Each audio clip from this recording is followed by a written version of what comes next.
And welcome in to Tennessee Tuesday. It's a Tuesday evening, August the 4th. I'm your host, John Blankenship, with you tonight.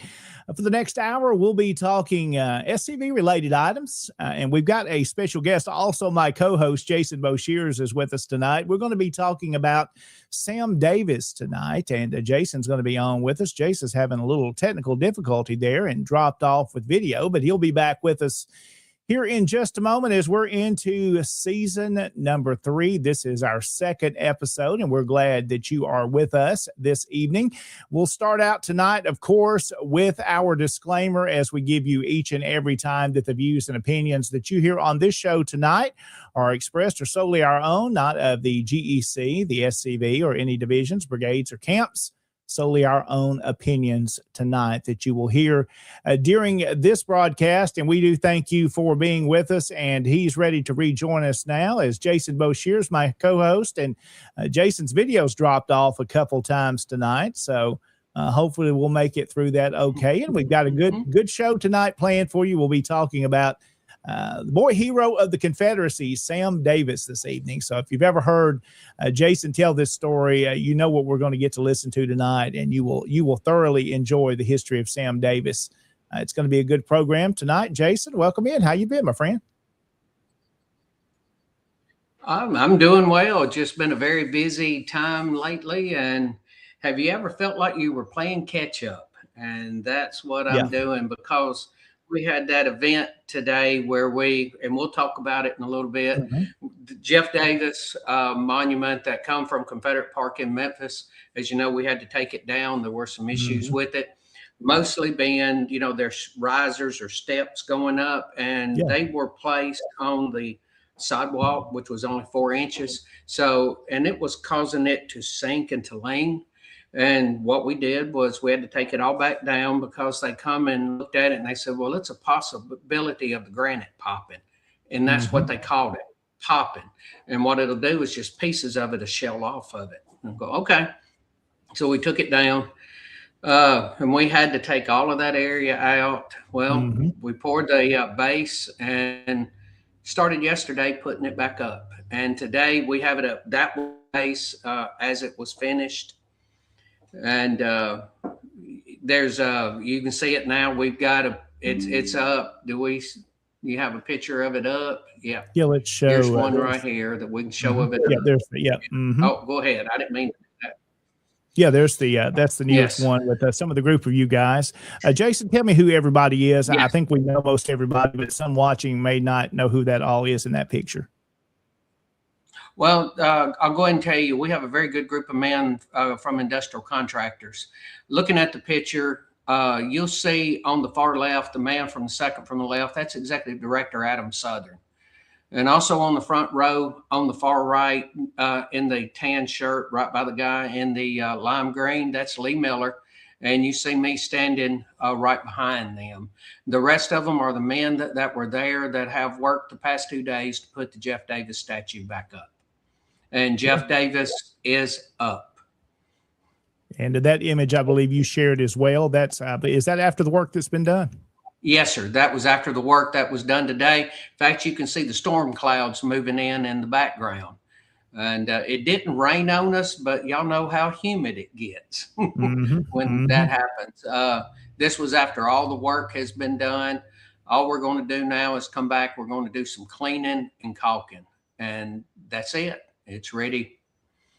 So well, Jeff it sure looks good. I know you've been on site there with this project and kind of overseeing what's going on there. And you've got a committee that's kind of helped with this. And we'll talk more about the Forest Equestrian statue a little later on and that big announcement that came out of that donation. I know you've been there on site working with that, and we're excited to see it back up. A lot of social media shares from that today.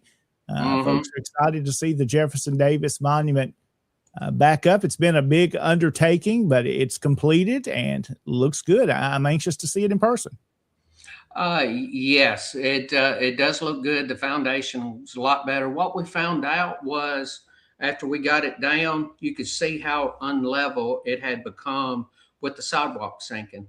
And from the right rear to the left front, in 12 feet, 8 inches, it was dropping 3 inches. That was causing a lot of the issues. And I can upload some pictures here and show some people.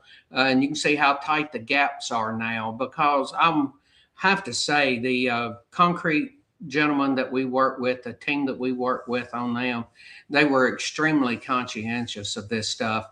After they poured the base, and they poured it to the specs of the engineer and the architect, and they poured it exactly to those specs. Now, the monument was originally put up in Confederate Park during the centennial in 1964. And some of the stones that we found out as we were putting them back were, in fact, we have one stone, the one that is in the very front that you see there on the very bottom level, is 1/4 of an inch taller than the rest of them. Oh, wow. And that made it, difficult to get everything set right.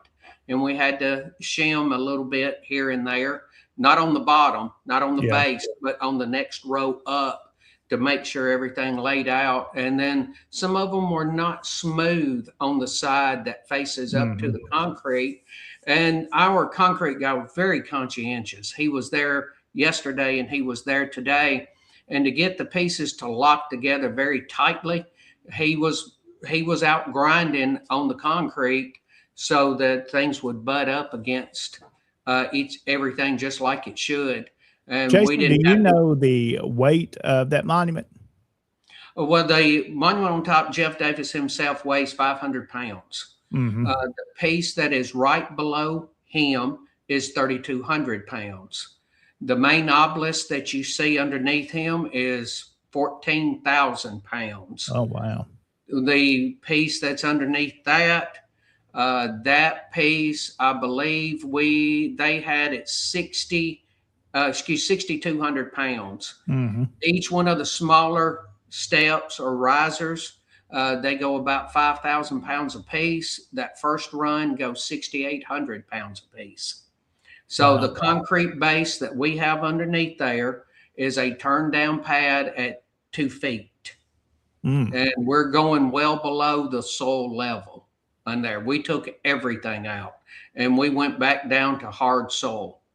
And it took that and that much concrete to get it all poured. So Well, a big project that's been now completed, Jason. A lot of weight that is, and I'm sure in the photograph here, we missed the photograph of you putting Davis back on top of the monument by yourself. We missed that part. I didn't find that photograph because that photograph is not out there.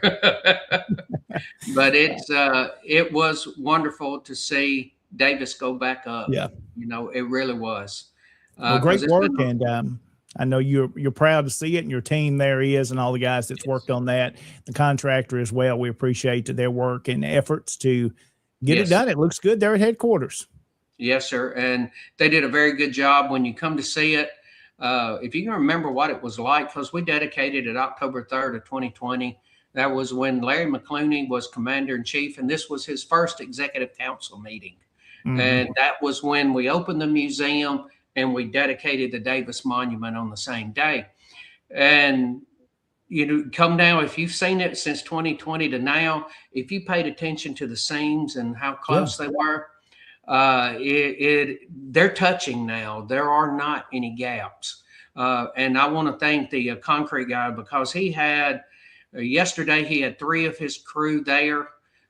They ended up staying after hours last night to get some more of the grinding done, because they were expecting, okay, it's probably going to take us to about noon today to get the grinding done. They didn't. They stayed last night and knocked it out. And we started putting the rest of the plaza back together, the rest of the statue back together about 9 o'clock this morning. And it took about 5 hours to get it all back. But they did yes, sir. He did a very good job and measuring, making sure it was right, and grinding it to making sure the pieces fit.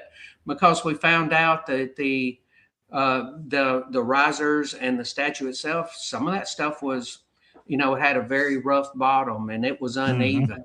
And we had to grind the concrete to make it fit the statue. We didn't change the statue. We ground the concrete to fit that. And it fits very, very tightly. And you'll notice it when you come to see. And I'll have some more pictures and videos out there for everybody. Well, exciting times. Well, let's say hello to a few folks that are joining us tonight. We've got a whole bunch of folks on tonight, Jason. Randy joining us from Union City. Hope Randy's doing well this evening. Kim Hoffaker from Kirby Smith Camp 1209 in Jacksonville, Florida. Good to see him on with us this evening. Also, Derek Glover joining us from Jamestown. I know he's been all over the place. I've seen some of his social media postings. He's been here, there, and everywhere in between. Let's see. It was great to see Kim. Of course, we both got to see him, Jason, there in Lexington, Kentucky. It was good to finally meet him face to face. I know you guys know each other already, but get to meet Kim face to face. That was nice. Also, Ryan Rogers joining us from Alabama. Hope Ryan is doing as good too this evening. Daniel on with us tonight. Again, we appreciate all of our regular viewers and watchers this evening with us. Of course, Al joining us in Tullahoma tonight. He's watching on YouTube this evening. So good to have him here. Remember, you can watch us in multiple different places.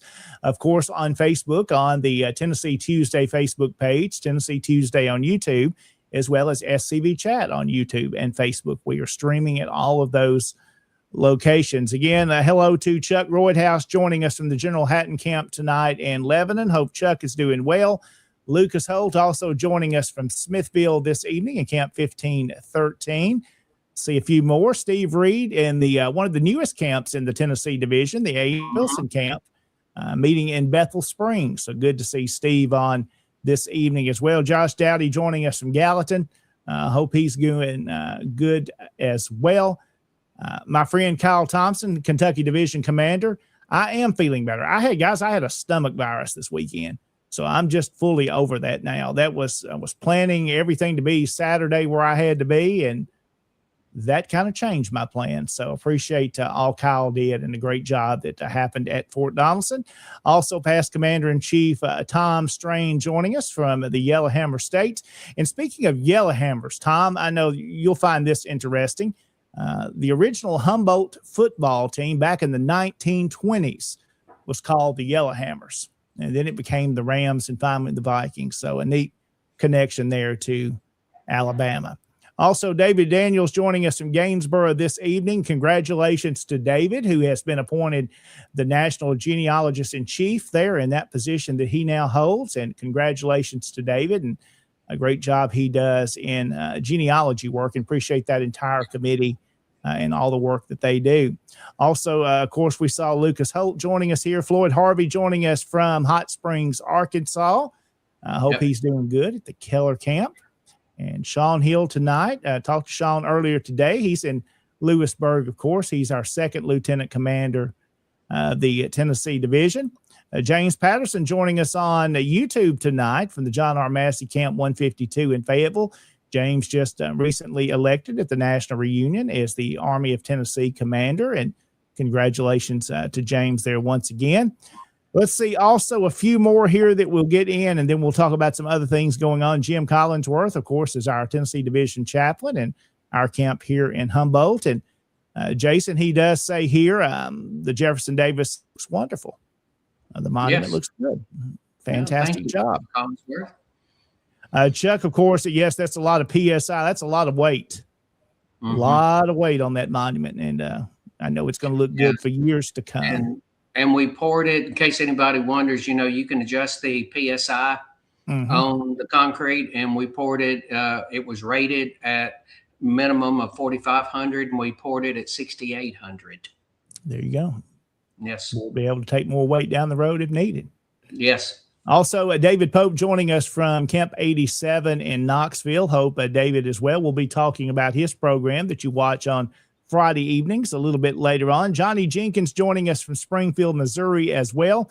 Hope he is doing well tonight. Rich Garcia also on from Gainesboro. Hope Rich is doing well. He's our lieutenant commander in the Tennessee Division. A couple of other folks. Glenn joining us here. Hello to him. He's watching on YouTube tonight. Also, a couple of others here. James joining us from Camp 507. Hope he's doing good too. And Dennis tonight there from Bryce's Crossroads, Camp 1430 in Baldwin, Mississippi. So hope he's doing good this evening. Thank you to everyone for being with us. And again, we appreciate you sharing this video as it will help grow this channel and continue to promote what we do in our organization, the Sons of Confederate Veterans. And of course, we highlight, Jason, Tennessee mostly, but we talk a little bit outside of Tennessee as you send us things. And Jason, you see on the screen, you've got it there for us. Tell folks where they can send things if they would like us to promote for them. Yes, you have something you want to advertise, you want to promote, you want to let the world know that you've done. You can send it to us. You can email it at TennesseeTuesdayPodcast@gmail.com. That's right. You can also watch past episodes at TennesseeTuesday.com. That's there. That'll take you straight to the YouTube channel so you can see all the past shows that we have. We're into season 3, and it's hard to believe that, Jason, we've already covered this many shows. And we did have another guest scheduled tonight that we need to reschedule that's going to be a book author. And Jason has been so willing to step up tonight. And here in just a little bit, he's going to be talking about Sam Davis. Now, if you've ever heard his presentation on Sam Davis, you know what you're in store for tonight. But I know there's many on here, Jason, that probably have never heard your presentation on Sam. So you're going to have some new folks to become a fan of Jason Boshers and his presentation. But Jason does a great job, and we look forward to hearing a little bit more. I want to say hello to the Florida man, Sean McFall, joining us tonight as he's checking in as well. Sean, thank you for being on with us tonight, and we look forward to talking more about your show coming up a little bit later on. Well, Jason, let's go through our sponsors first. It's already time for our first break. Then we're going to talk about Sam Davis after this and some other exciting news a little bit later in the program with the Forest Equestrian statue and a big donation the SCV has received. We'll be talking about that a little bit later on. So let's go ahead and jump into the different sponsorship levels. If you would like to support Tennessee Tuesday and any of the programs you hear on SCV Chat, Jason's going to tell you how you can do so. Yes. you can go to scvchat.com and you can look for Patreon if you want to sponsor the show, or you can go to Patreon and look for SCV Chat. And you can join at different levels. The first level is what they call the Feed the Moose level, and that is $2.50 a month. And then they have a $10 level. The $10 level is you get little inside information into the SCV Chat when they start advertising and when they're working on shows and when they're pitching ideas on what do we do this. You've seen some of the things that they have done now with Chaplain's Corner, in which they had Michael Hurley, who is the new chaplain in chief. They had that show last night, very good show. If you are in that sponsorship at $10, you can do it, and it's called the Real Chathead level. And you will find them find out what's going on a little behind the scenes. Then there is the merchandise level. The merchandise level is $30 a month, and every so often I can't say okay every 3 months, every 4 months, because it's kind of sporadic. But you will get something every so often that it's merchandise that they'll send you, and it's been some pretty cool things. If you were on Facebook, you saw that I got sent a coffee cup with SCV Chat on it, and I've gotten stickers and I've gotten various things like that. And according to Connor and Moose and Harrison, where everybody calls him Moose, that's merchandise they can't even get. It is something that just people at that merchandise level. And then we have the $80 a month level, and those are the show sponsors. And our show sponsors, if you want to, Commander, we could start with, how do you feel about starting with Dr. Chris Cummings? I say we do so. We've got a brand new advertisement here for him. Of course, he's an SCV Life member as well. And of course, he specializes in treating knee pain in Oxford, Mississippi. There, you can learn more about him by visiting his website, cmc-md.org.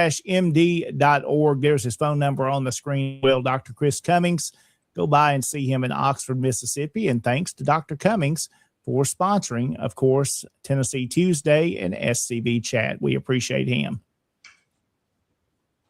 Jason, tell us a little bit more about 31st Regiment Engraving. We see that Moose uses one of those wristbands he has with his ancestor's name. You can get those to them. Tell us more about them. Yes, 31stregengraving.com. That is Todd Terry, who is the California Division Commander. And you're looking at engravings. They engrave Southern themed items. You heard our Commander Blankenship talk about the bracelet. You can see the earrings, you can see coasters, you can see challenge coins. You can contact 31streg engraving.com and see what all they offer, and support Todd Terry and the boys out in California, because they're doing great things with this. They really are. What I like, if you will look in the upper left of that picture, you'll see a flask, and they can special engrave that for your ancestor's regiment. Let's say he's 48 Tennessee Infantry Company B. He would be able to put that on there. It is custom laser engraving, and it is very nice. We appreciate 31st Reg Engraving. Also, past Commander-in-Chief Larry McClooney and his book, Paradox of Freedom, A History of Black Slaveholders in America. Booksbylarry.com. That's one of his most recent works, or is his most recent work. And, of course, we've heard him speak on it on Tennessee Tuesday, and all the research, Jason, that's gone into this book. And he had these at the National Reunion in Lexington, and I believe sold out almost every one of them. And I know recently he had on social media that he has a few new copies in. So if you're looking to get a copy of this for your own and read this, you'll enjoy it. And the research that Larry's done, booksbylarry.com. So we appreciate Larry McClooney, one of our sponsors here at Tennessee Tuesday. And now Beauregard's Taylor. Tell us about them, Jason. Okay, Beauregard's Taylor. They're a family-owned business, family-run business, and they offer authentic war between the state reproduction items. plus T-shirts, and they do very good reproduction flags. We saw some people this at reunion that had purchased these purchased flags from Beauregard's Taylor, and they also had the lapel pins from them. Their uniforms are extremely accurate. They have started to get a little bit out of making uniforms to that, but you can contact them and see if they happen to have something that you need that is in your size. And you can visit them at their website, beauregardstaylor.shop. And they do very good stuff. And I'll let you go, Commander. Yes, they do. Museum and Market Hall of Charleston, South Carolina, since 1899. They have been there, got to tour this museum in person. That was one of the highlights of my time at the National Reunion in Charleston, was seeing this museum. If you're there, make sure you plan a visit Thursday through Sunday. They're open 11 till 4, and the flag is out. They're open. At times, they have extra special hours, too, and you can always follow them on social media. And if you're not doing that, you need to do so. Follow them on Facebook and keep updated with all the activities they have going on there. They also have a very nice gift shop, too. You can visit museummarkethall.com, museum@markethall.com, and you can learn about all the things in their gift shop and learn about planning your visit to see the museum at Market Hall in Charleston, South Carolina. And finally, tonight, our sponsor, the Sam Davis Home and Museum. We're going to be learning more about Sam's story tonight. Jason, tell us about a visit to the museum. Oh, yes. You can go to the Sam Davis Home and Museum outside. You can walk around on the grounds. It's an arboretum. You can visit the gravesite of Sam. You can visit the spot where he tied his horse up the night before. You can go to the parents' bedroom, which the window he knocked on that night. You can do a tour of the home. If you go in the front door, on the right was the parlor where Sam laid in state. You can go upstairs and you can see the girls' room. The girls' room was where Sam's mother was with the girls and heard the wagon come up, went to the window, looked out, saw the coffin, and collapsed. And then you can go into the museum and you can see artifacts from the Davis family over the years. And you can see the letter that Sam wrote home to his mother.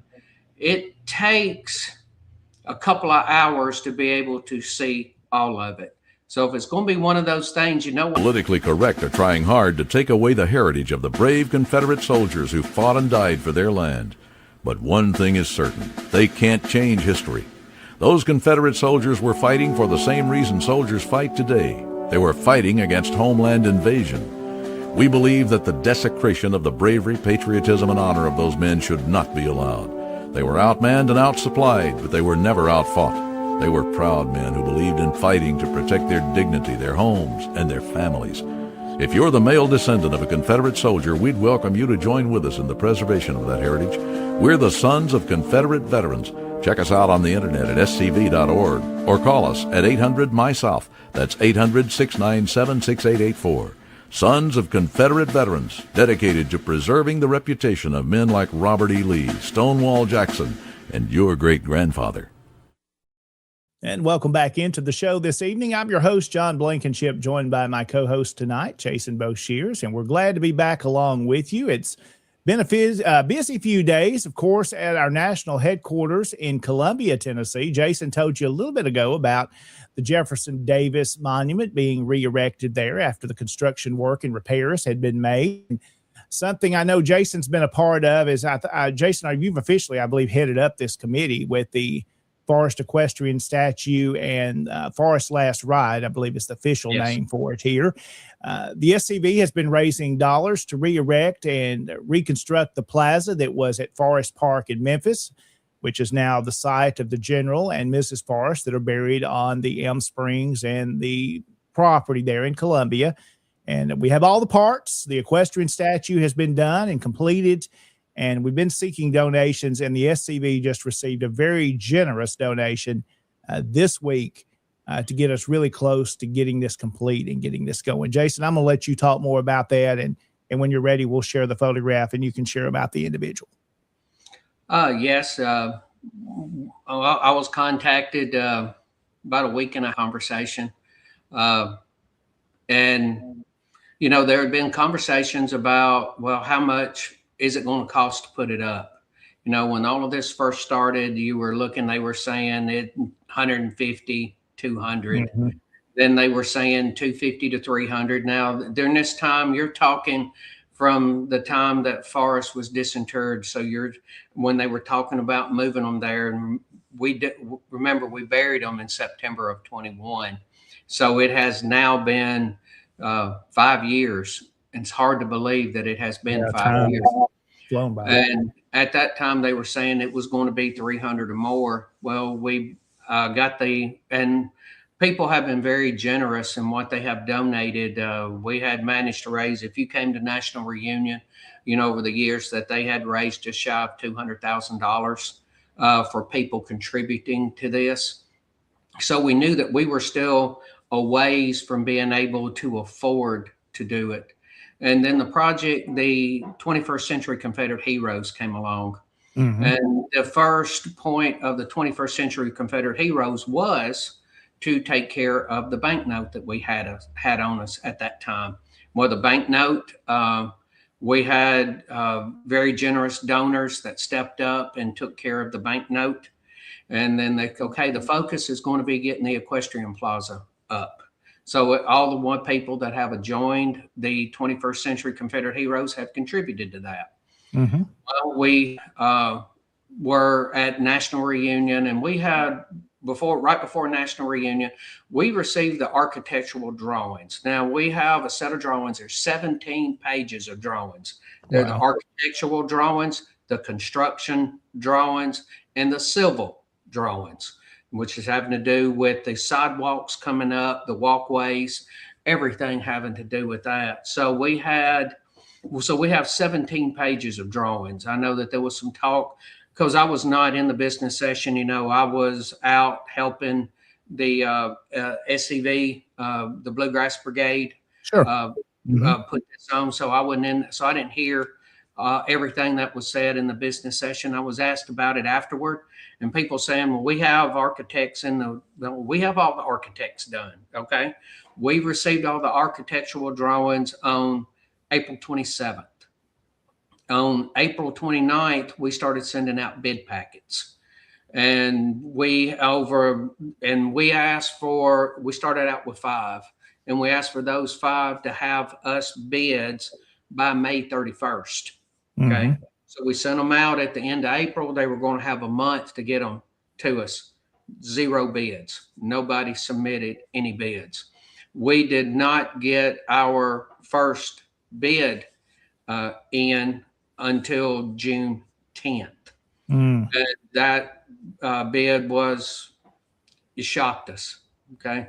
Shortly after that, we had another bid come in that was a lot more reasonable, shall I say.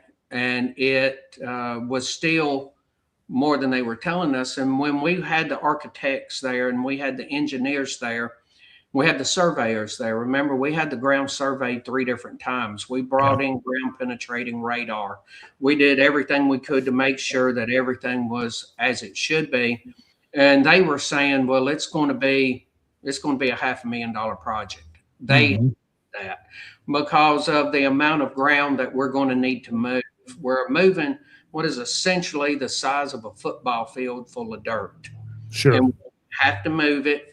We're going to have to be digging down and putting in French drains. No, we are not going to be disturbing the gravesite. No, we're not going to be disturbing the vaults. So we have to put in French drains for those to make sure that the water, if you have been there, you know there's a slope. Mm-hmm. And we have to make sure all the water comes off that hill and goes away from the gravesite. Yes, you can see it there. Sorry about that. That's the fastest one I could find of it. Yes, sir. But you see the water from where you're looking. If you're looking at me, if you'll look to your right, that slope runs off. And if you'll go about 50 yards behind me, it drops off on another hill. All of that water has to be funneled off from there. Now, there we are standing at the equestrian statue. And if I will go ahead and tell you this, that is Forrest on top of King Philip. Everything's been done to it. The work on it is completed. The saber was put on. Forrest carried an 1840s cavalry saber, which is called a wrist breaker. We have one that was from one of his troopers, one of the men that rode with him. We used that, had a 3D image made of it. We put the belt back on. Over the years before it left Memphis, the piece of the tail had been broken off. And you can go back and see all the videos where I've talked about this on Facebook. And we had a piece of the tail made. And we had some repair work because it had been up 120 years. And so we got all of that work done on it, all the repair work done, hoof fixed, his spur on his boot fixed. Everything's ready to go. And so, Jason, that picture we see there, that old photograph of when it was in Memphis at Forest Park, the plaza that you're reconstructing and rebuilding there, that is what you see as being rebuilt, correct? Yes, that is correct. It is 50 feet deep, 75 feet wide. If you're standing in front of Forrest on top of King Philip, looking at him, it is going to be 50 feet wide and 75 feet deep. To the top of Forrest head, he's going to be 22 feet in the air. So, but all the repair work has been completed on him. So, and that's all been paid for. That's all said and done. Now we have to, and what I mean by that, it's already been cleaned. It's already been waxed. It's been 3D imaged. So now all of a sudden we started getting the bids in, and started getting the bids in a month before reunion. Okay, because everybody had told us, well, when we started 21st Century, we've got enough money. We're going to have enough money. All of a sudden we didn't. Because, well, we just hadn't raised enough. And as you know, this isn't anything that we can go in debt to do. Sure. And we have to do it right. We need, this is on Forest Last Ride Committee are two great grandsons of Nathan Bedford Forrest. And the agreement was to put it back exactly like it was in Memphis, as Nathan Bedford Forrest's son wanted. Okay, that was how it was in Memphis. It's going back to just like that. That's how Nathan Bedford Forrest's son wanted. That's how the United Daughters of the Confederacy wanted it. That's how the Forest Memorial Association wanted it.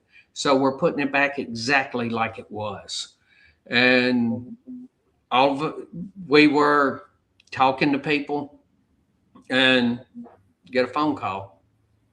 And if you want to put up the picture of the gentleman, Dr. Sam Barnes, and you see David Wright, looking at that picture, Adam Southern is on the left. That's our executive director. Dr. Sam Barnes, who's a member of the Sons of Confederate Veterans, and he's with a camp over on the plateau. And then we have David Wright, the artist that we all know that has done so many drawings and paintings of Confederate landscapes, Southern landscapes.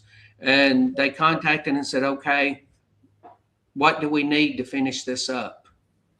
And talking with David Wright, he said, I would like to do some drawings, do some paintings, give them to the Sons and the Sons to be able to sell them to raise funds for this. And Dr. Sam Barnes talked with some other people, and, they could, okay, well, what's the number? And they graciously donated $200,000. Wow. To this project. So generous. Yes, so generous. And that's the reason why we are now able to proceed the way that we need to proceed, because we have two good bids, okay? And the amount of money that we have raised covers those two bids. We did not have that until we had that yesterday. We had people talking, but we didn't have it until we had it yesterday. And if it hadn't been for Dr. Barnes and the other donors, then, but Dr. Barnes said, I want this out there. I want this talked about. I want people to know so that more people will become encouraged to contribute to this. Absolutely. Because this is a huge undertaking. This is, like I said, 17 pages of drawings, architectural, construction, and civil. This is not a small project. And Jason, what quickly here, what are some weight of some of these things here, such as the equestrian statue of General Forrest and the horse? What's the weight of that? Do you know? It is bronze, and it's hollow on the inside. Just the equestrian statue itself is around 6,200 pounds. And then you're looking at the base that he is setting on, multiple tons. I mean, it is, I think they're saying 17 tons. No, is what that whole base is. And that's the wrong number. It's not 17. I think it's 12 tons. So it's going to take the structure inside of that they were holding it up was all brick. Yeah. And now it is, all of that you see underneath was all brick. Now all of that's gone. And, but that you see that one piece, the right under Forest, that is bricks that's underneath it. And you have the different sides to it. The sides themselves are several thousand pounds each. And it's I'll go ahead and tell you, the engineer said it weighed 260 pounds a square foot. So wow. You can imagine what all of that is going to end up weighing. If you saw this at Forest Park in Memphis and you were up close to this, you know the scale of this monument and what an undertaking it is. Jason, the final question I have for you before we move into your program is, what happens next? We've received the donations, and thank you to Dr. Barnes to getting us to where we are. What happens to get it constructed now? Where are we? When is it signed on the dotted line to say, let's do this? Well, like I said, we have received 2 bids. We are meeting with one of the bidders on Thursday and try to iron out a few more details. Because when you go to work up a contract to do this, there's certain things you have to go by. Sure. And we're going to have to work through the contract because, as you know, we have to specify a time frame. Sure. And because we can't just say, okay, when can you get to it and how long is it going to take? We had a couple of people that come to take a look, and they said, well, it would be next year before they could get started. And we had one of them said, well, we'll come back and we'll rebid, but we're going to have to rebid next year because materials are going to change, cost is going to change, and they wouldn't even give us a bid until February of next year. Yeah. So we do have these 2 bids, and we are meeting with one of them on Thursday. We're scheduling a meeting with the other, and then we will be having a serious conversation because we are working with a concrete person, and the concrete person that I've talked to is the same person that did the Jefferson Davis. He has the plans, and he's going to be doing the dirt work for us. And then we had industrial contractors, as you saw earlier, that did the work on putting all the crane work. Sure. So we're getting bids from them separately as well. So if we can sit down and get some, well, I'll go ahead and tell you this. All of them have said that they could start on it within a month. Okay. So if we can get, contracts worked out, because as you know, when you sit down and you negotiate a contract like this, because when they say, okay, we'll cover this, this, and this, well, what about this? Well, this is extra. And as you know, are both of them bidding on the same thing? Are they? You have to compare them both, and there's a lot to that. Yes, and are you bidding on the sidewalks coming to it, going from it? The width of them, everything else, and make sure all of the details are covered. It's going to be a long set down to cover it. And Jason, what about time frame? What are you hearing? If let's say they start within a month, you choose in the next couple of weeks. What do you think a time frame is to get it completed? Up 3, 4 months, 5 months? 4 months. 4 months. 4 months. Both of them have told us. The first person that bid the big amount said it would take 8 months. The next bid we had come in said, and the number was down quite a bit, and they said they could do it in 4 months. So the other one said we can do it in 3 to 4 months, depending on the weather. Sure, the weather cooperates. Sure. And as you know, here in Middle Tennessee, October is a very good weather month, and it's generally dry. So if we can be doing this, here we are in August, if we can be doing this in September and October, would be very good. But they're saying 3 to 4 months from when they get started. 3 months, weather cooperates, 4 months, So it's a possibility in the springtime we could see a dedication possibly in the springtime of this. Possibly. It's possible, yes. That's also a factor in who we're getting to do the bids, because the ones that have said that, well, we can't get started, it'll be next year or the ending part of this year. They don't want to commit to a bid now, because the way they're saying it's 3 or 4 months down the road, labor goes up, cost of materials go up. We had a conversation today with a gentleman that is in charge of a company, and what he does is he goes and he gets bids, and he said the same thing that we've already faced. The problem that we're having is so much growth here in Middle Tennessee that all of these companies are busy. And that was the first thing he told us was, well, you're going to have a hard time because everybody's busy. Yeah, that's something I've seen in this area. We've seen on some projects. It's something we face. Yes. That's part of it. Like I said, we had the donation come in. We're moving as quick as we can, folks. I know everybody's saying you're taking forever. Well, we didn't have the money. 21st Century came out. Well, we got the banknote off of us. Okay.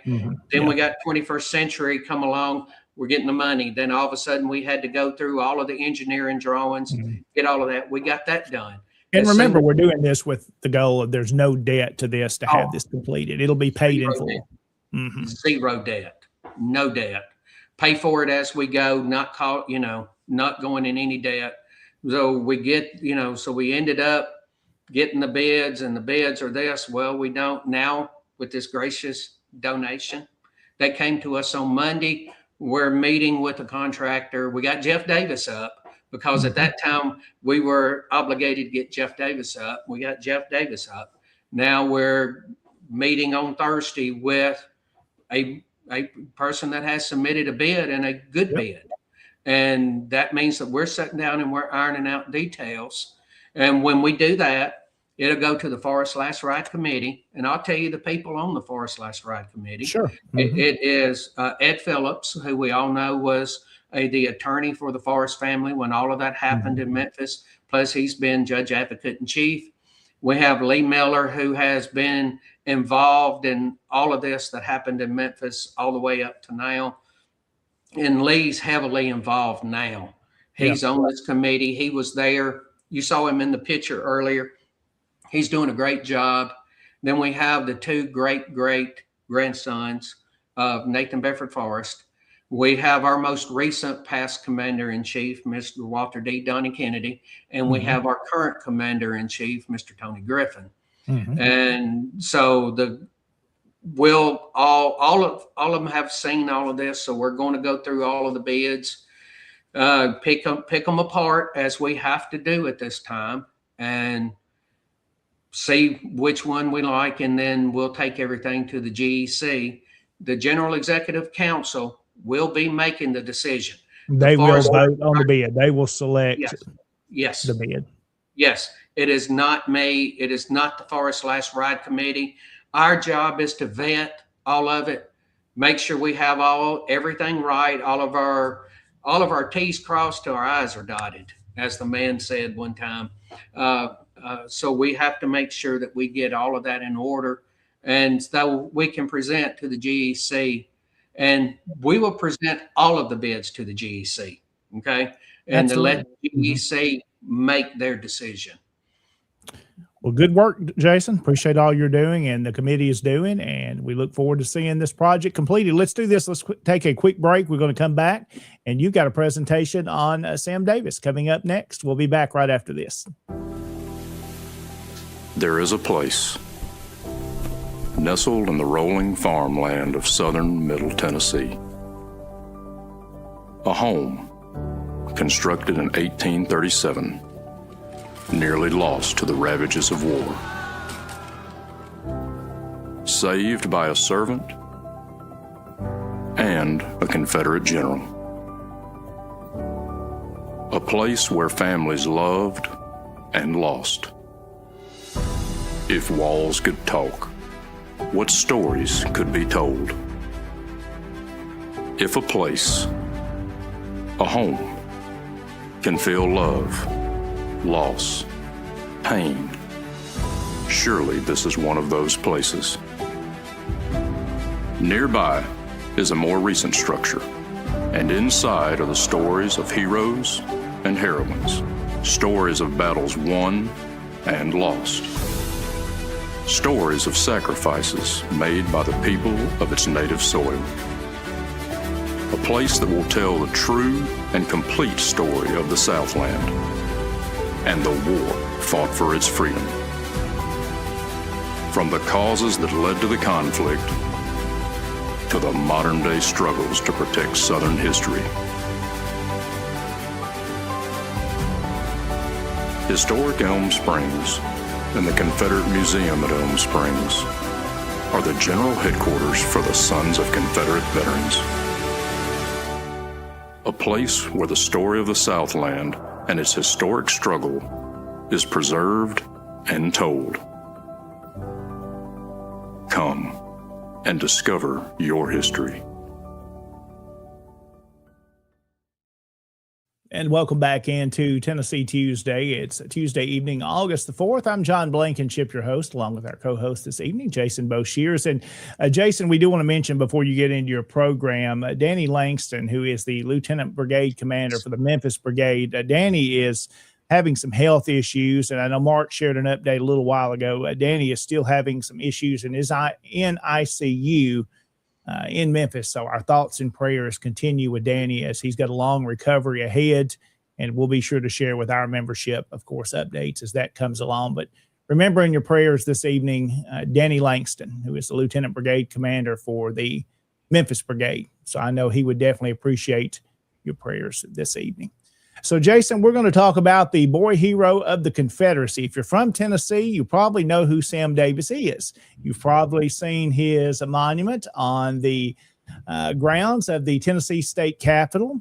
You've probably been to Pulaski, and you've seen his monument there to him. You've seen a couple of monuments there to Sam Davis, and you may have even been to his home, which is one of our sponsors, but you may not know the story of Sam Davis and why he is the boy hero of the Confederacy and why we look up to him and the sacrifice he made during the war between the states. And Jason is going to tell us that story tonight, Jason. So I'm going to turn it over to you, and you just let me know how I can help you out along the way. Yes, sir. And if you have any questions on any of it, please interject, or if somebody in the comments has something we can talk about.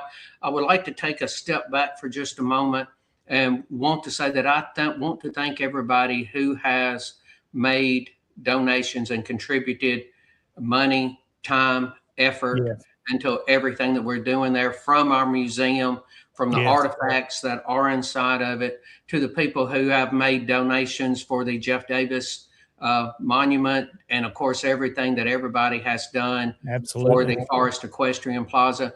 It is being done by our membership. And I wanted to say that because I thought of something while we were on the break. Mm-hmm. People ask, well, why don't you get a grant? Why don't you go to so-and-so and get a grant? And we do work with those as best as we can. But remember, some grants come with stipulations. Mm-hmm. And we, when the idea of the museum was presented, it was a place for the true and complete story to be told. That's what come into my mind, because that was in that commercial. Mm-hmm. And I wrote that commercial when I was Lieutenant Commander in Chief. And that was in my mind at that time, where the true and complete story can be told. And a lot of times, if you get grants, well, as the old saying goes, with the shillings come the shackles. Sure. So they're going to, well, you can't say that. You have to say this. No, we're here to tell the truth, the complete story. And, so it has been done by our members, and our members are to be thanked, every one of them who have contributed their time, their effort, and their monies to make all of this possible. And I want to say that I thank you. Born October the 6th of 1842, outside of Smyrna, Tennessee. When he was about nearly 5 years old, his father bought the home that you see now, which is the Sam Davis home. At that time, it was a sprawling, 400-acre farm, nearly 500 acres, which was a big working farm at that time. And Sam was brought up there. Now, I'm sure he might remember his old home. His father, Charles, had been married before. His first wife passed. And that is a picture of Sam and right before the war started. Now, you got to think, if you were born in 1842, you're 17, 18 years old when the drums of war are starting to be sound in 1860. So and there has been some arguments about that picture. Is that picture is that picture Sam or not? And some people say it is, some people say it isn't. Most people believe that it is, because Sam was considered a young man at the time. He was brought up on that farm, and think of how it was when you were 18 years old and you had been sitting at the feet of your ancestors, your father, your grandfather, your uncles, all of these men who had fought in the Revolutionary War, or you had heard the stories of your ancestors that fought in the Revolutionary War, the War of 1812, the Alamo and the Texas independence, and you had the Mexican War, and you had been hearing all of these stories throughout your life. There wasn't TV, there wasn't cell phones occupying you. People sat around and people talked, and you heard they heard these stories. And Sam, as a young man growing up, heard all of these stories, if not from his family, from all of the men in the community, because Sam worked out in the community. He worked on the different farms. So think of how it was in 1860. And Sam is in school. He's in a military school in Nashville. And 1860 comes along. The drums of war are being sounded. Sam joins the Rutherford Rifles. That is a unit that was raised in Rutherford County, mostly Smyrna and Murfreesboro. They ended up becoming the 1st Tennessee Infantry. So he was wrote into that. And the war was never going to be fought in the West. Think of when the war started. It was all going to be fought in the East. That's why everybody was in a hurry to get to Virginia or anything like that if they wanted to be part of this war, because it was never coming over the Blue Mountains. It was never coming into Tennessee. It was never going west. So Sam actually served and fought under Robert E. Lee. And then, as you know, it rode into 1862. You had the Federals that were coming into Tennessee, and Sam comes back. 1st Tennessee comes back, and he fights down in Shiloh. And then some people said he had a small flesh wound on that he got nicked in the left arm during that, and must not have been very much to it at that time, because he stayed with the Army, and he ended up going into Kentucky, where he was wounded in the heel and ankle there, and that wound changed his life, because Sam's half brother, like I said, Sam's father, Charles, had been married before. First wife passed. He remarried Jane Simmons. He married James Simmons Davis, and their first child was Sam. And so Sam was, of course, her favorite, but that means that Sam had half brothers that were older than him. Sure. And one of them was John. And John was a member of the Coleman Scouts. The Coleman Scouts was run by E. Coleman. That was the moniker that he carried during the war.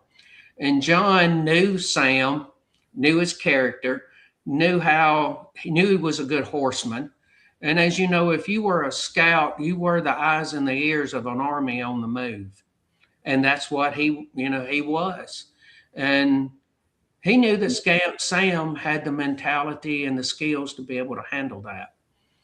And after he convalesced, he joined the Coleman Scouts. Well, we know that he made a couple of small scout runs at that time. And as things progressed, and now you're getting into the middle to latter part of 1863, Sam, the scout line from that time is running from Decatur, Alabama, all the way through Tennessee into Eastern Kentucky. And they were running messages back and forth. You know what a scout is. He's a courier, okay? And he's running this, and you get into November. And as you know, the Middle Tennessee was under federal occupation at the time.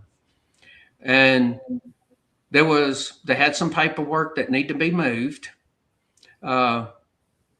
E. Coleman contacted Billy Moore. Now, I'm going to mention Billy Moore because Elm Springs sits on Mooresville Pike. Just right down from Elm Springs was the home that Billy Moore was raised in. And Billy Moore was a member of Coleman Scouts. And E. Coleman met him just south of Columbia, met Billy Moore, and said, he had some stuff that needed to be moved to Braxton Bragg. And he looked at Billy Moore's horse and he said, "Your horse is wore out. Go to Columbia and get you a fresh ride, or rest your horse at home." And there was no good horse flesh left in Columbia at that time because, well, we were under federal occupation. Sure. So he was resting his horse. And in the meantime, he contacted and come across Sam, and they met in Campbellsville, Tennessee. And he ended up giving Sam a big wad of papers. And Sam tucked them in his saddlebag and he put them under his saddle. And he lights off. Now, I tell you that to tell you what happened before then. This is how he got in touch with Sam. Sam was bringing him papers out of Kentucky, and he was bringing them down. He had stopped in Nolensville. He had picked up some newspapers.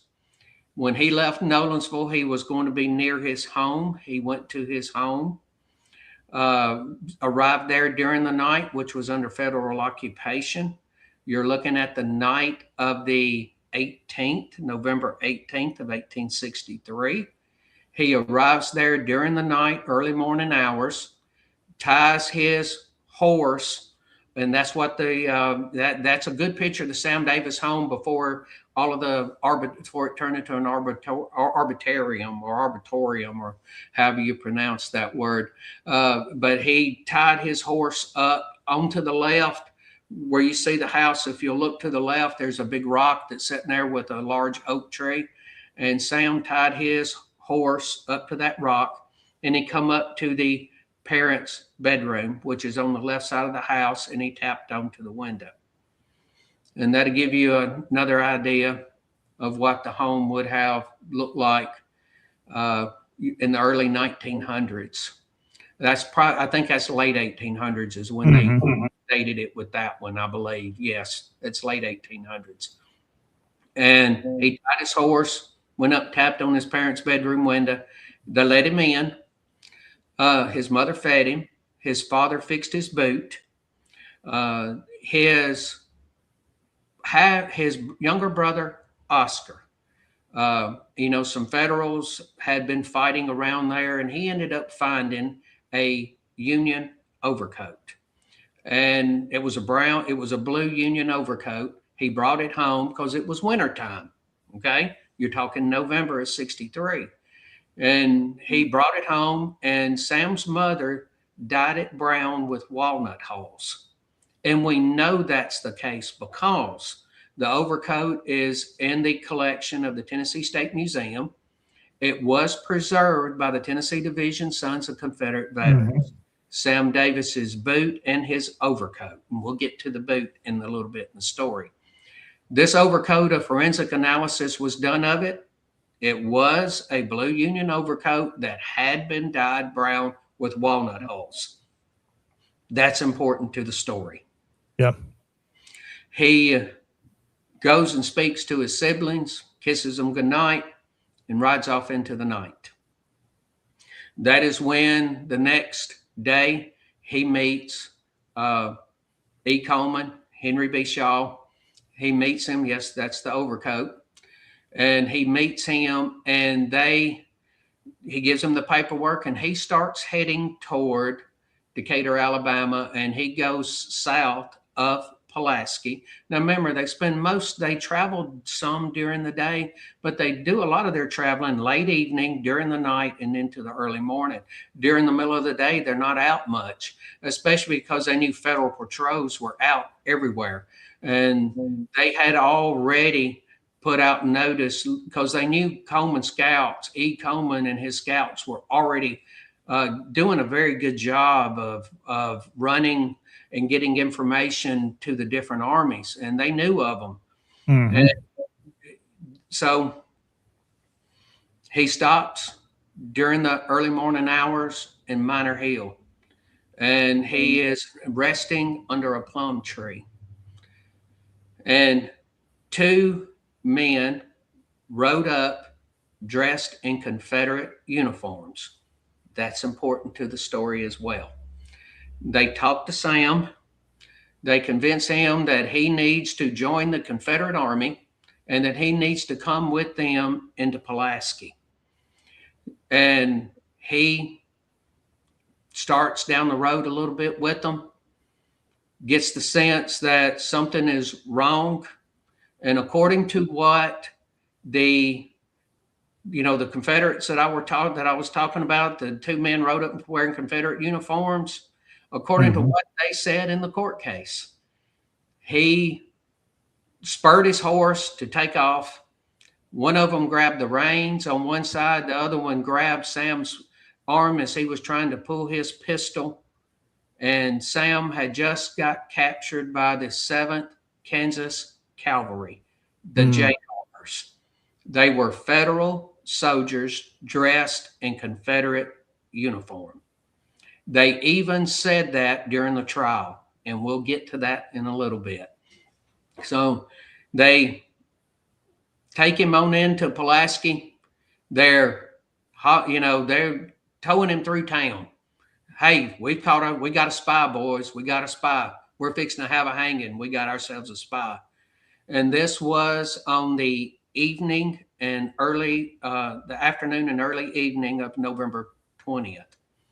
And they take Sam and they put him in jail. They search him. They cut his boot open. They found a letter in his boot from E. Coleman to Braxton Bragg. That was a death knell for Sam. Yeah. And the paperwork that they found in his saddlebag, and remember, this was a bundle. Sam didn't know. He was just handed stuff. He was just a courier. He didn't know what was in there, but in this bundle of papers that he had in his saddlebag and under his saddle was paperwork that had come from Federal General Granville Dodge's desk. It could have only come from his desk. Granville Dodge, when he saw that, knew he had a serious problem, knew he had a leak, that papers that he was handling was making it into Confederate hands. So they bring him in front of Granville Dodge, and they start interrogating him. Sam does not say anything. In fact, after the war, they do a talk with Granville Dodge, and Granville Dodge even donated money to Sam's monument there in Nashville, because he said that Sam was a very brave man. He was very stoic. He didn't say anything, and they were interrogating him.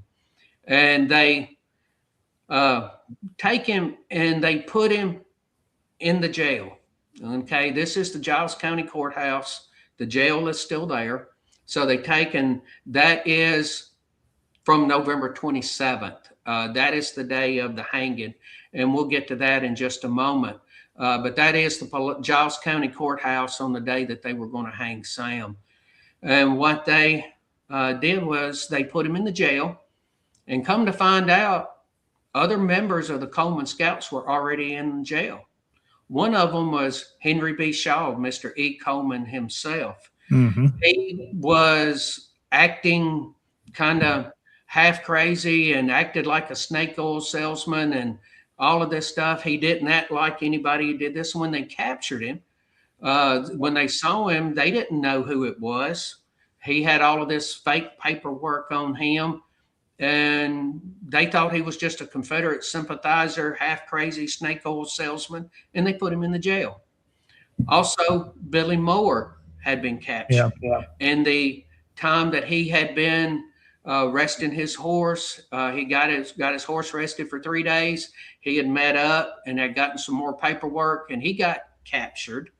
Not too far behind Sam, about a day behind Sam, around the Williamsport, Tennessee area. And he and they thought he was sick, because what he had done was when he had got captured, he was riding up to what was supposed to be a friendly home, and they would leave a candle burning in the window. And he saw the candle, and he rode up to it. When he stepped on the front porch, the door opened, and there were Federal soldiers there. And they thought he was just a Confederate sympathizer. They searched him. They didn't find anything. Looked through his horse, didn't find anything much. But what he had done, he had hid the papers on his side and on his body. And he was telling everybody he was sick. He was acting sick. Well, what he had done, he started eating the paperwork. And he told them he was sick and he was cold. And they put him by the fireplace. And what papers he couldn't eat, he was burning when they weren't around, and he ended up throwing up and everything else. And they just thought he was sick. So they arrested him, and he was in the jail cell as well. There were 3 members of the Coleman Scouts that were in the jail when they brought Sam in.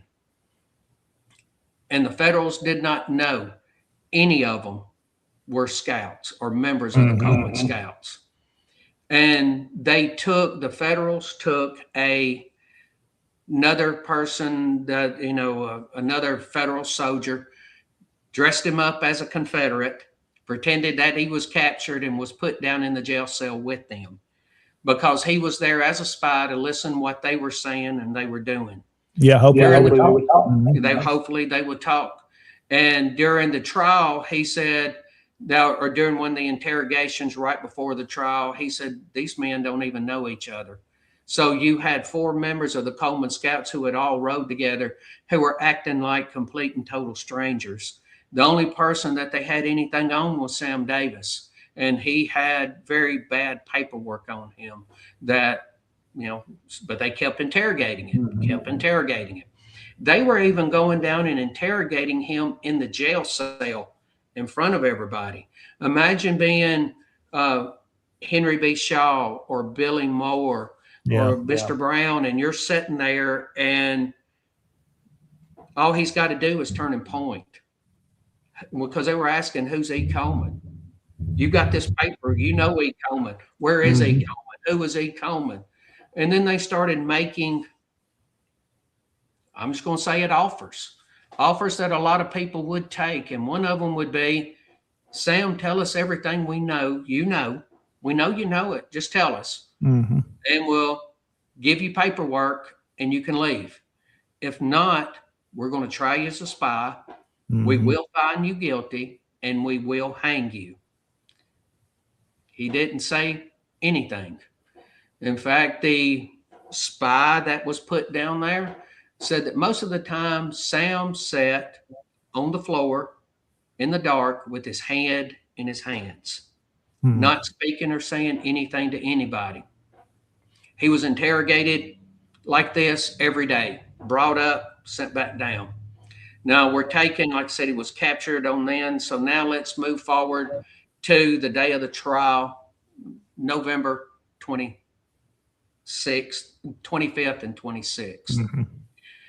Well, they brought in the Federals dressed as Confederates, and they were trying Sam as a spy, because remember, one of the things about being a spy is wearing the uniform of your enemy. Yeah. These Federal soldiers admitted in the trial that they were dressed as Confederates when they captured him. So they were spies, you know. Okay. And they said they were able to try Sam as that because he had a Union overcoat on. Didn't matter that it had been dyed. It's a Federal overcoat. That's it. So we're going to try you as a spy. Plus you have this paperwork and all of that. And he's going, I'm not a spy. I'm a courier. And Sam was a courier. Here's your paperwork. Take it to here. And that was what he was doing. And he was adamant and defensive about not being a spy. He admitted to being a courier, but he was not a spy. And during the trial, all of this come out. Even the spy that was a Federal soldier that had put in a Confederate uniform and put him down there. So all of these things that they were trying Sam for, they were guilty of. Yeah. So they made him a deal. Sam, tell us what we know and you're free to go. If not, we're trying you and you're hanging you. We're going to find you guilty. Well, surprise, surprise, they found him guilty. And they didn't even tell him. They sent a private who was his guard, a private C.B. Van Pelt. C.B. Van Pelt had to tell Sam, and he was the same age as Sam, 21. And at this point in time, Sam is now 21 years old. He was about the same age as Sam. And he's saying, Sam, we know you know. Tell them what they want to know. We don't want to hang you.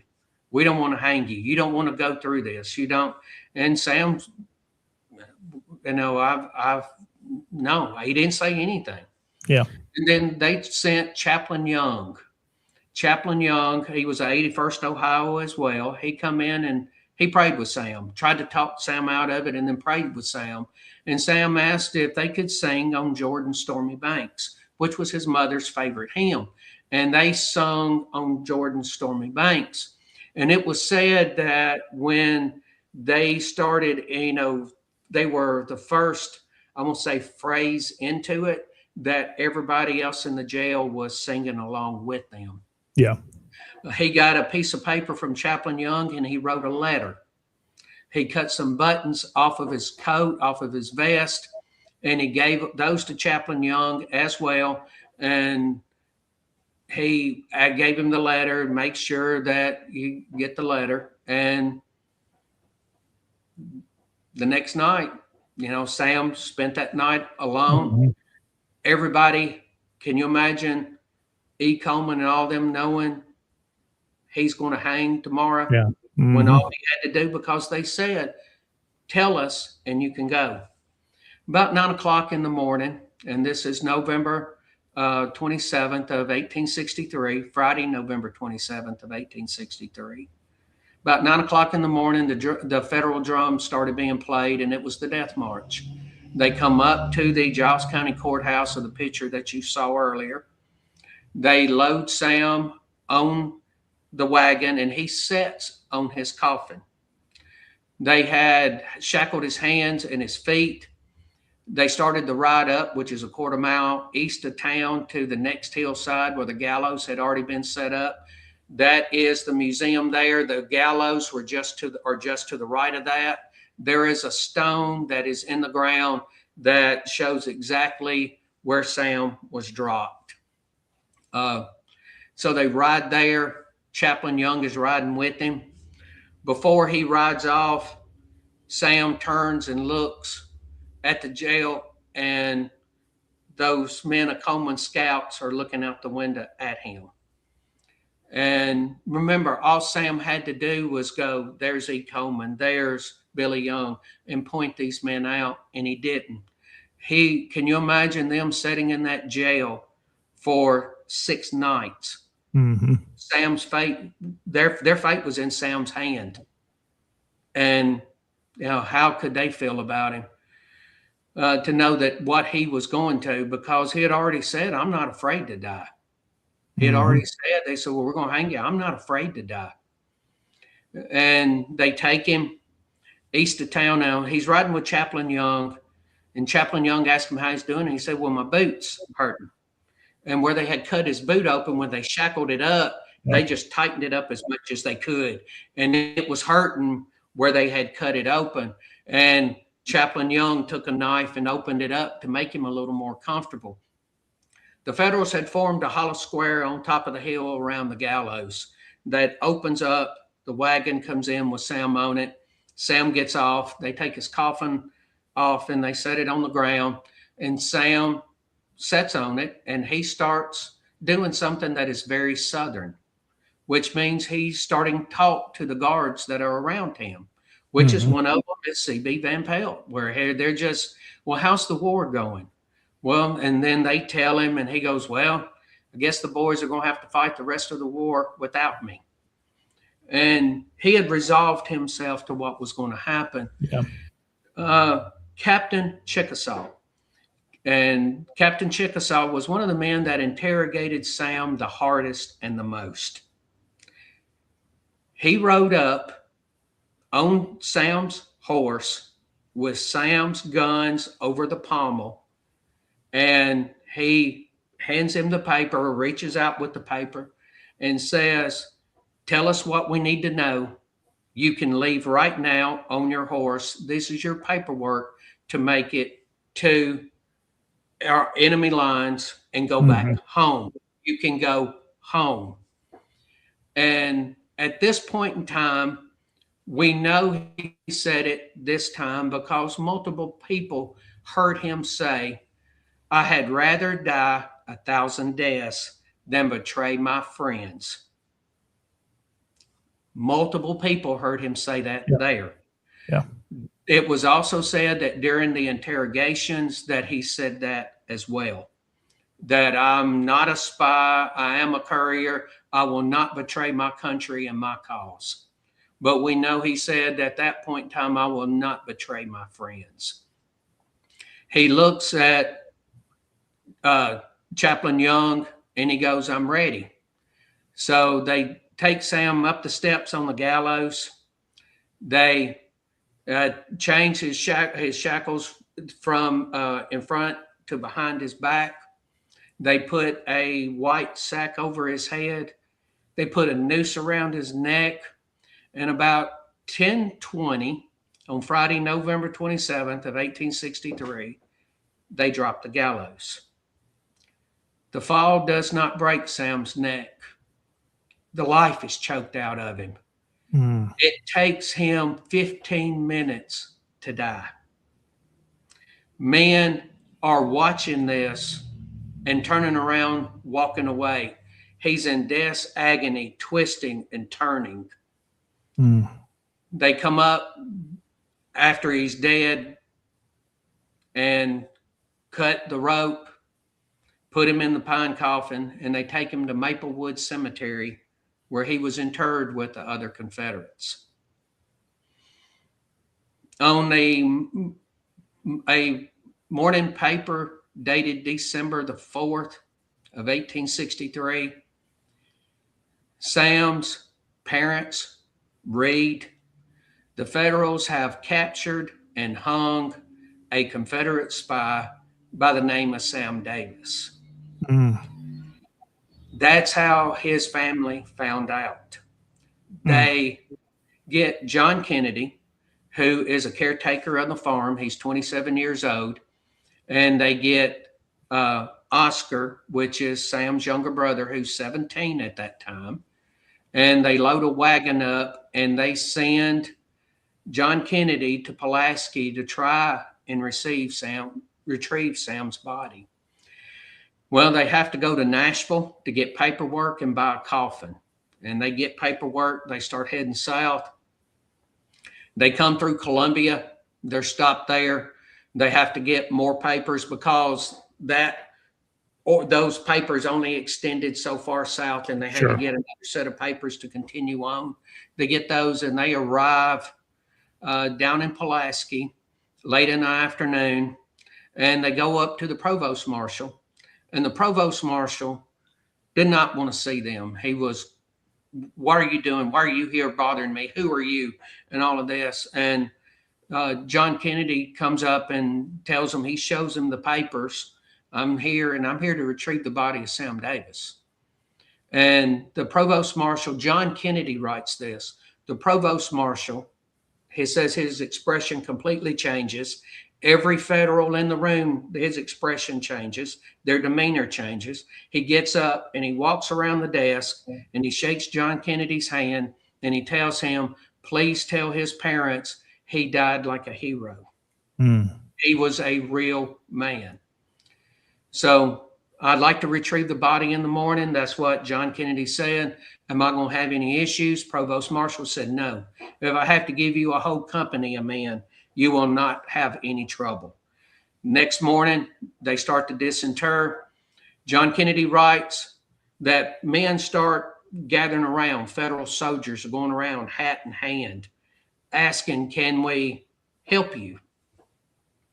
They said, no, this is our task. This is the job we've been assigned to do. And they dig him up, get the coffin up. They open the coffin.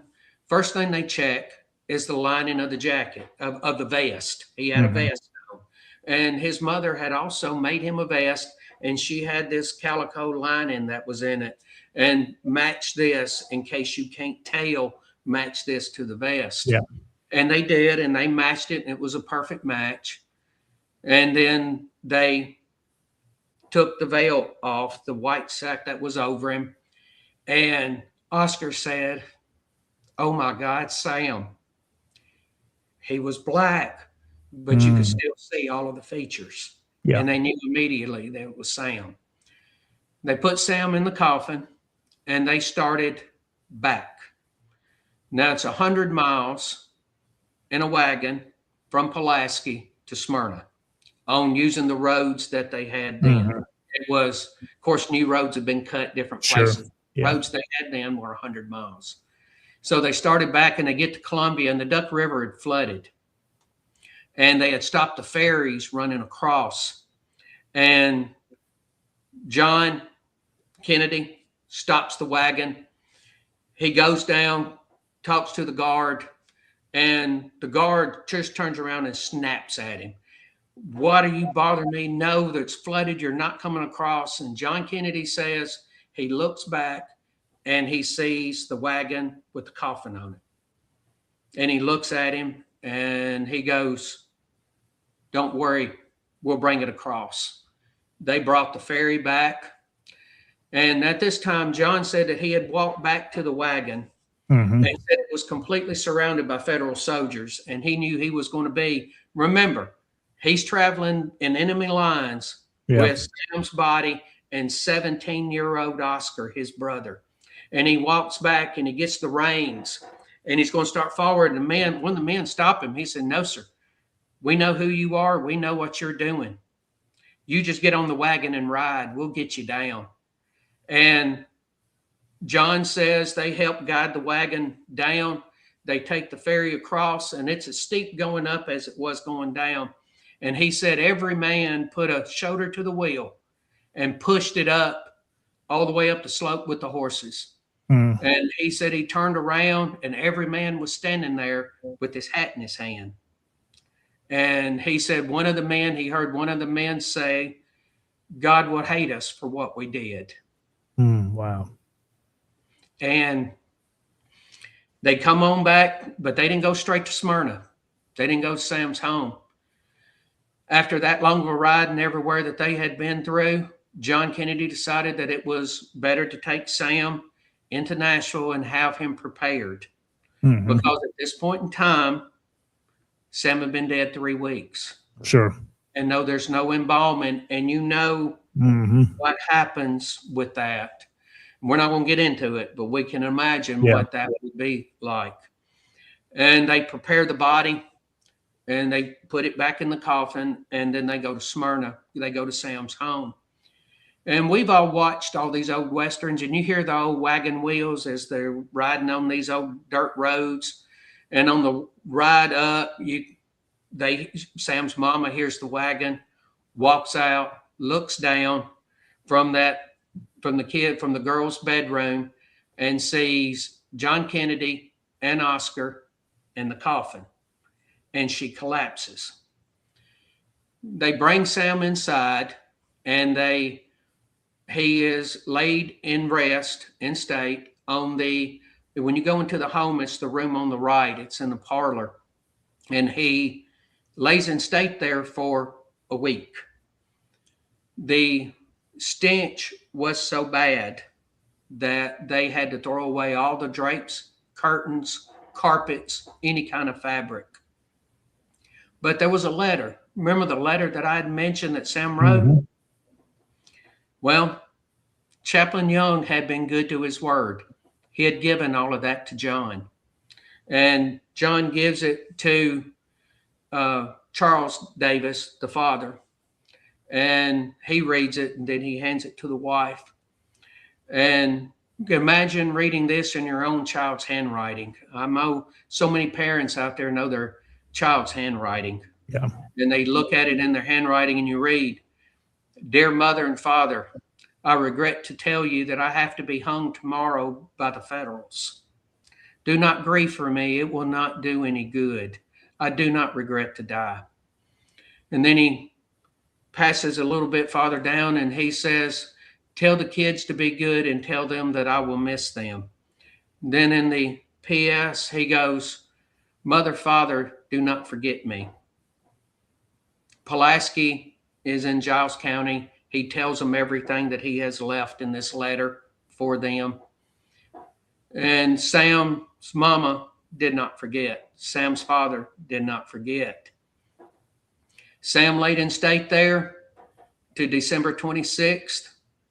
They carried him across Stewart's Creek, and he was buried in the cemetery over there. After the war, Sam's mama couldn't take it anymore. She, the South was starting to recoup some by the time that you went through, and it's now 1868, 1870, 1872, and they were able to disinter Sam, and they bury him in the garden. And that's it. That is a picture of Sam's obelisk in the back of the house from 1940. And when they were able to raise the funds, they put that obelisk there to Sam. So Sam's mother did not forget him. She was able to stand on her porch and look out and say, "That's a picture that I took of Sam's grave a few years ago." I have had the honor and privilege of cleaning that obelisk twice. The tree that you see to the left, that tree, well, there's me doing one of my talks there. I have been blessed to be asked numerous times on the Sam Davis Memorial, which is as close to November 27th as they can get, to get there and tell the story that I just told, that I'm telling you. The story of Sam does not end there. As we know, so much during Reconstruction on all of that had faded away. Mm-hmm. And then we had Sumner A. Cunningham brought out the Confederate veteran, and all of this started back, and monuments were being put up, and the story of Sam Davis came back. And that was when the monument was put up to him there on the grounds of the Capitol in Nashville.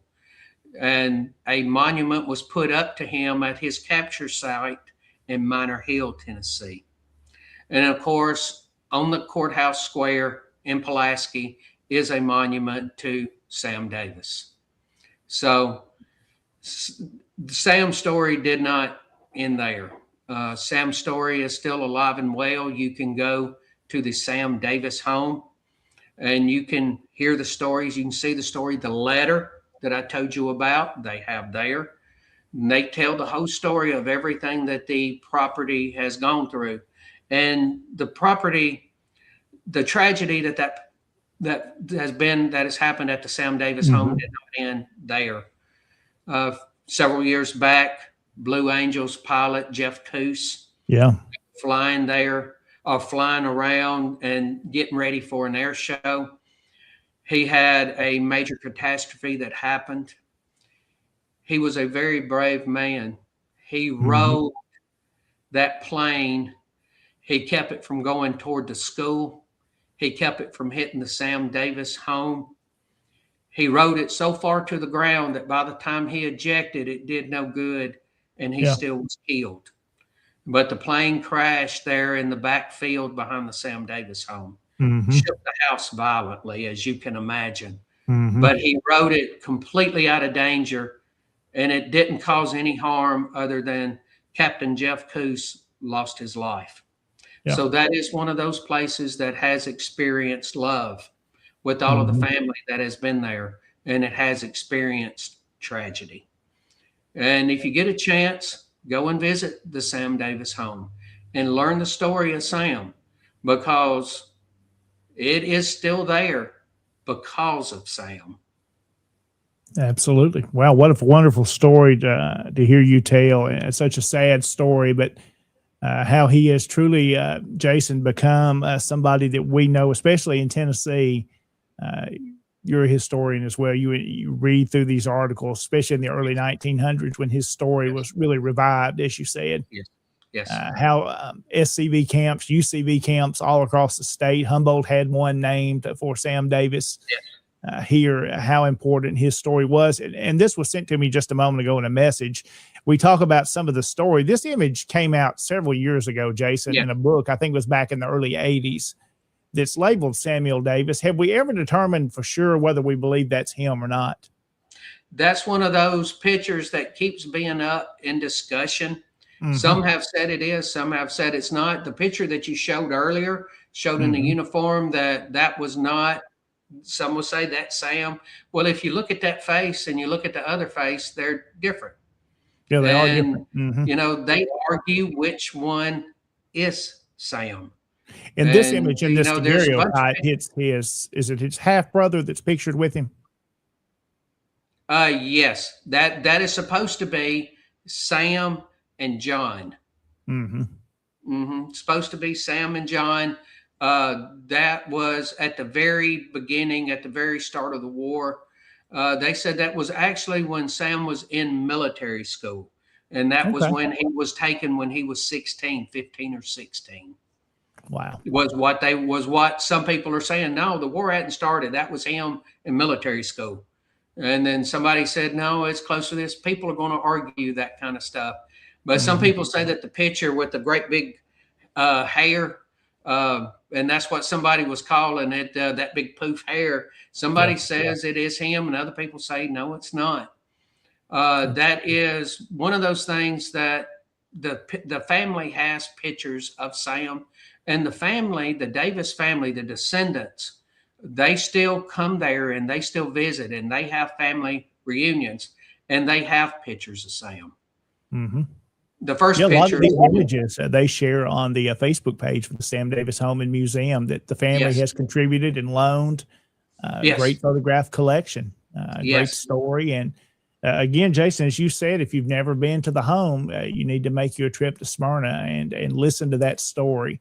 I think every time I've toured the home, it's either been really, really cold or really, really hot, which is both situations make it a different time each time. Especially when you think about those cold days. And of course, you don't have the electricity in the house, the regular lights like we're used to. You're seeing it in that candlelight type setting at night and at dusk. It really, really makes that story. Yes. And you think about what that family went through, and I can't imagine. I think about how would my mother have reacted reading my brother's handwriting. Oh yeah. How that would have been. Now you think about Oscar, and you think about John Kennedy, okay, having to go federal occupation to retrieve. Yes. And then you think about Oscar, because John Kennedy writes about, it was a metal coffin And of course, it's rattling on those roads, and the lid would come up, and the smell, and make Oscar was getting hard to sick. imagine. Yes, and everything that they went through on that, they just And how they learned about his death, the family, in a newspaper. Can you imagine? We see these social media of today. You Yes. learn about that tragedy, somebody dying that you hadn't been notified, and that's how they find out. It's hard to imagine. Different world. Yeah, imagine reading your own son's name in the paper. I can't imagine what. And I think about my mama. What would she have gone through? And reading that. And do you ever get over it? And they even write that when the veterans started getting together, she would go and visit with them, and she would talk to them. Yeah. And she would want to hear the stories of Sam. And they say that there was, before Henry B. Shaw got killed in the Bowler explosion on the Mississippi River, they said that before he got killed, that he sat down with Sam's mother at one reunion. Can you imagine what that conversation was? Yeah. Because he saved their lives. And there's been a lot of conjecture about, well, why didn't Sam do it? Well, Sam wasn't the kind of man that would do it. All of them accepted the role that they took and knew that their life was in peril all of the time. And they knew what they had accepted to do. But we all know people that when presented with that, I'll let you go free. The question is, did Sam believe them? Or was Sam thinking, if I give them up, they're just going to kill They're all still of them? going to kill me anyway. Yes. They're going to kill me. Now they're going to kill them. Yeah. So it And was it's amazing. They sat quiet in this cell together, and there's no conversation, and they're not talking about these things. Like you said, they knew their role, and it's a different world than we live in today. We'd be sitting in there talking about it, but they knew the risk and the danger. Yeah, they knew, and they knew that they were supposed to be total strangers, and they were. And it was just one of the most selfless acts that a human being has done. I mean, it's just, that was selfless. I'm sacrificing myself. And you got to think, Coleman Scouts wrote again because of Sam. And again, Jason, we tell his story, the story of Sam Davis, but that's one of many in the South that experienced many of the same type things. Yes. But his story reminds me of many others, and I'm sure those watching tonight think of those two that sacrificed so much and gave their life for that cause that we sometimes don't totally understand the things they went through. No, they but did. We're glad to be able to honor them. That's what the SCV does. That's the SCV at its best. That's why we do what we do. That's is why to we remember and honor them. This isn't about me. This isn't about you, John. Yeah. This is about us remembering and honoring them. And everything that we can do to honor one of them, we honor all of them. Whether you're telling the story of Sam Davis or cleaning a tombstone or doing anything, when you honor one, you honor all. And that is why we do what we do. And that's what I tell myself. Okay. Yeah. Let's just say that I am blessed enough that when I leave this earth, that I go to heaven and I meet my Confederate ancestor. Well, you're going to know each other in a moment. Yeah. I want him to be as proud of me as I am of him. Yeah, absolutely. Jason, great job tonight. Thank you for telling that story of Sam and keeping his memory alive. And as we get ready to wrap up tonight, we've gone an hour and 45 minutes. I think we've had a good show. This may be our longest record yet. Again, it's a worthy story to tell, and I think folks enjoyed that tonight. Thank you for bringing that story out tonight. And I'm honored to be able to tell the story. But we've also given people a lot of information. We got the Jeff Davis statue up. Absolutely. You got some details on what's going on with the Equestrian Plaza. And we heard of the story of Sam. My apologies for taking that long to tell the story. But it was a good job tonight. And as we get ready to wrap up, remember, if you have an event, something going on you would like to tell us about, if you're interested in being a guest, maybe you have a presentation like you heard Jason give tonight, you would like to do that for the audience, you can email us Tennessee Tuesday podcast@gmail.com or reach out to me or Jason, and we'd be glad to have you on the show and get you scheduled. And as we wrap up tonight, Jason, let's quickly, do you want to go through the programs that we've got coming up after us? I know, of course, we're every Tuesday night, and then kicking off on Wednesday, the Florida Man will be on. Yes, on Wednesday night, Look Around Florida with the Florida Man, Sean McFall. And it starts at 7 p.m. Central Time. Okay. And then on Thursday night, now the first Thursday night of each month, and I know we're about to have the first Thursday night. And I haven't heard, but I'm hoping Commander's Comments is going to continue. We have a new Commander-in-Chief, Tony Griffin. I haven't heard if he's going to continue those, or it might be a month or so before he gets going, because I know he's got a whole lot of work that he has to do. I know they shared on the SCV chat page, and let me pull that up, Jason. You said that. I should have already had that ready. Here's what their plans are for the new chat lineup. They said that will be happening. Of course, this is on Mondays. This is what they're saying on now for the new chat lineup. First Monday is Chaplain's Corner that you heard last night. The second Monday is Commander's Comments. Second Monday. Okay. Yeah, so it looks like they're moving that to the second Monday. And then the third Monday is SCV Chat, just the regular show. And then on the fourth Monday will be Hearth and Home, which is with Executive Director Adam Southern. So that's the plans. Looks like they have for Mondays on SCV Chat. Well, thank you for telling us that. I had not read that, and I thank you for it. But I did see the Chaplain's Corner last night, and I thought they did a very good job. I didn't get to watch all of it. I only got to see some of it. But Thursday night, you're going to have a Look Around Confederation. I think sounds like from now on, that's, they're going to be doing that. Okay. Friday nights, we have a fellow that is joining us here. His name is David Pope. Yeah. And he does the Friends of Douglas Southall Freeman, and that starts at 7 p.m. Central Time. David, if you want to put on there what you're going to be talking about on Friday night, we'll be happy to pop that up. And on Sunday night, the one and only Michael C. Hardy with Hardy on History, that starts at 7:30 Central Time. And then you just heard Commander Blankenship referred to Monday nights, how SCV Chat's going to be laying theirs out. And I'm happy to know they have that. Yes. And I want to mention this. You mentioned Michael C. Hardy, and this was sent in to me. This is going to be at the General Longstreet Museum coming up on August the 22nd at 3:00.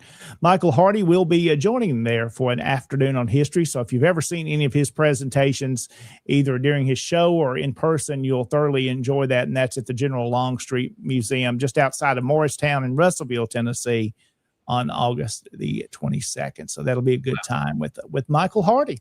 That's good. That's good. And Michael he has a great show. He really does. Mm-hmm. All right. I see David said this was an off week. So it looks like David is going to be off this Friday. Okay. All right. So there's the lineup, guys. We thank you for watching. And Jason, you got some final words as we get ready to wrap up. Well, I just want to ask everybody, pay your dues. Okay. Dues are ending up, as we know, they're already due. They were due July 31st, August 1st. Okay. But we know that National gives a 1 month grace period. So you have until August 31st to get your dues in. Please send your dues in. Okay. Yes, I know everybody likes to wait to the last minute. I'm going to go ahead and tell you, as a camp adjutant, I've only had about half submit. And as a division adjutant, I have not had that many camps and stuff in. I mean, we have 62 camps, and I think I've had 9 camps and dues in. So, and make sure you get your national dues paid, because if after August 31st, it's a $5 late fee. So, you've heard us talk about everything that we're doing at HQ. Your membership dollars help go to all. Makes that happen. Yes. So please send your dues in as quick as you can. And everybody, please remember to do your 990. Our fiscal year has ended. Sometime between now and December 15th, you have to do a 990. And people say, well, you don't have to unless you've earned so much. No. Still got to do one. If you're a 501c3, you have to file a 990. So think about that and get your dues. It's really simple to do, guys. It's not complicated. You do it online. It takes just a few minutes to do it. Yes. Yes. If you're under $50,000, it's really easy to do. Yes. And, go ahead and do it and get it over with so it's not hanging over your head, Absolutely. Yes. Well, Jason, it's been a good program tonight. I've enjoyed it. We've gone. This is a record, as past Commander-in-Chief Tom Strang will say. We've set a record tonight. We're at almost 2 hours. Folks have hung on with us, and we thank you for watching each week. We'll be back next week with a new show, and we'll look forward to you being with us. Again, share these out and share this program tonight, especially with the story of Sam Davis. I believe folks will enjoy going through and listening to Jason tell that story tonight. Again, y'all have yourself a wonderful week, and we'll be back with you next week again, the same time here on Tennessee Tuesday. Just follow us online as well at TennesseeTuesday.com. Have yourself a great week, everybody.